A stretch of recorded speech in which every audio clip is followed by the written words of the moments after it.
नमस्कार दोस्तों, मैं अंकुर उपाध्याय स्वागत करता हूं आप सभी का आपके अपने YouTube channel share market analysis में। दोस्तों, एक कहीं ना कहीं डिटेल्ड वीडियो बना रहा हूं मैं आप सभी के साथ विप्रो के शेयर को लेकर। काफ़ी ज़्यादा लोगों के सवाल विप्रो से रिलेटेड आ रहे हैं। मैंने एक डिटेल रिसर्च आई है, मेरी नहीं है, रिसर्च आई है, वो मैं आप सभी के साथ शेयर करने जा रहा हूं आज के सेशन में। दोस्तों, विप्रो के बारे में बात करें तो काफ़ी सारे लोगों ने इसमें काफ़ी बड़ा पैसा खोया है। लगभग ऊपर से स्टॉक 50% समथिंग करेक्ट हो गया है ऑलमोस्ट। तो अभी चलते हैं, मैं बताता हूं आपको जो मैं कहना चाहता हूं इनके कंपनी के कारोबार से रिलेटेड। ऐसा डाटा शो हो रहा है कि इनकी जो कॉस्ट पर एम्प्लॉय की जो कॉस्ट है वो बढ़ती हुई दिख रही है इनकी ग्रोथ से ज़्यादा। तो वो मैं आपके साथ शेयर करता हूं। While the trend reversed for a few companies in September quarter, Wipro saw no respite on the cost front। यानी कि आईटी स्टॉक्स में आपने देखा अच्छे नतीजे आ रहे हैं, बट विप्रो का वही हाल रहा है, कुछ भी चेंज नहीं दिख रहा।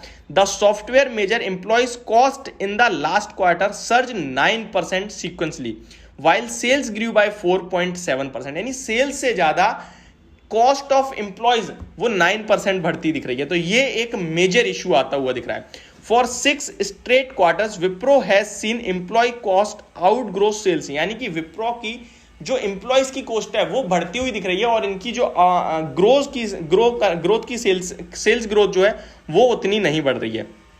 The Bengaluru based software major offered quarterly promotions in July and rolled out wage hikes in September. यानी कि ये प्रमोशन और वेज हाइक्स की बात चल रही है।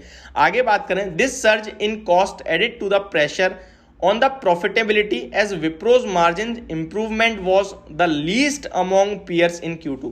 यानी कि बाकी के आईटी स्टॉक से अगर कंपेयर करें तो इसके सबसे कम मार्जिन इंप्रूव होते हुए दिखे हैं Q2 में, और ये हम सभी को पता है। तभी स्टॉक लगभग 7% क्रैश हुआ था अपने स्टॉक के रिजल्ट्स के बाद। Wipro's earning before interest and taxes यानी EBIT margin improved by only 16 basis point sequentially in Q2, whereas peers TCS, HCL tech और इन्फोसिस के लगभग 93 to 150 बेसिस पॉइंट्स का बढ़ोतरी हुई थी, लेकिन विप्रो में केवल 16 बेसिस पॉइंट्स की बढ़ोतरी। तो ये आपको दर्शाता है कि कितना बड़ा गैप हो गया इन सारे स्टॉक्स के सामने इसमें। The management said that margins in the current quarter will see the impact of 2 additional months of salary increment, though it expect to be partially offset by likely improvement of utilization and price realization. Attrition has been a key factor contributing to the rise in staff cost and hurting margins। Main चीज अब मैं आपके साथ share कर रहा हूं, कृपया ध्यान से सुनिएगा। Wipro had net added 15,446 employees in Q1 में कंपनी में लगभग 15,446 एम्प्लॉयज को ऐड करा गया, but this number reduce significantly to just 605। 15,446 लोग जुड़े थे Q1 में, लेकिन Q2 में केवल 605 लोगों को ऐड करा गया है। तो ये आपको दिखा रहा है कि क्या हाल हो रखा है इस समय। The net addition was the lowest among peer, यानी इस पूरे पीयर में सबसे कम है इनके। Like peers, Wipro too saw attrition moderating in the previous quarter, but a meaningful fall is still fetched. यानी कि और भी बड़ी गिरावट आ सकती है। तो ये सारी चीजें, अब मैं एक चार्ट आपके सामने शो कर रहा हूं जो आप देख सकते हैं। इसमें क्या है, जो डार्क ब्लू है वो स्टाफ की कॉस्ट है, जो लाइट ब्लू है वो सेल्स ग्रोथ है। लास्ट में लिखा भी है चार्ट में। तो अप्रैल से जून में देख सकते हैं आप, स्टाफ कॉस्ट ऊपर थी, सेल्स ग्रोथ कम थी।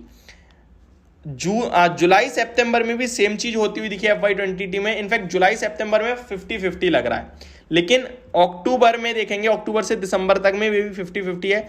मार्च जैन FY22 में देखेंगे तो स्टाफ कॉस्ट कहां चली गई है और सेल्स कितनी कम है।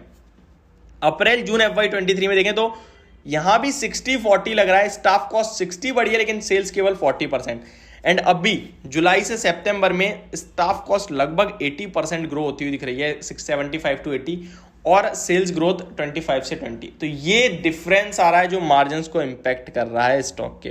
While Wipro was still Fairlie confident achieving double digit revenue growth in 2022 to 23, it wasn't show on the margin front. तो अभी विप्रो तो कह रहा है, बट ऐसा लग नहीं रहा है। मोतीलाल ओसवाल जी के टारगेट देखें तो according to Motilal Oswal securities, Wipro is likely to see sharp 230 basis point fall in EBIT margin in FY23, which inhibits the management's ability to focus on growth। तो अभी मूड माहौल अच्छा दिख नहीं रहा है विप्रो के लिए अगले 3 से 6 महीने के लिए। जिसके पास है वो डेफिनेटली बना रह सकता है चाहे तो। बाकी जो प्रॉब्लम्स है वो मैंने आप सभी के सामने रख दी हैं कि किस हिसाब से बढ़ रहा है। तो ये मेरी वीडियो होप आपको समझ में आई होगी। Thank you so much for watching this video. Have a great day.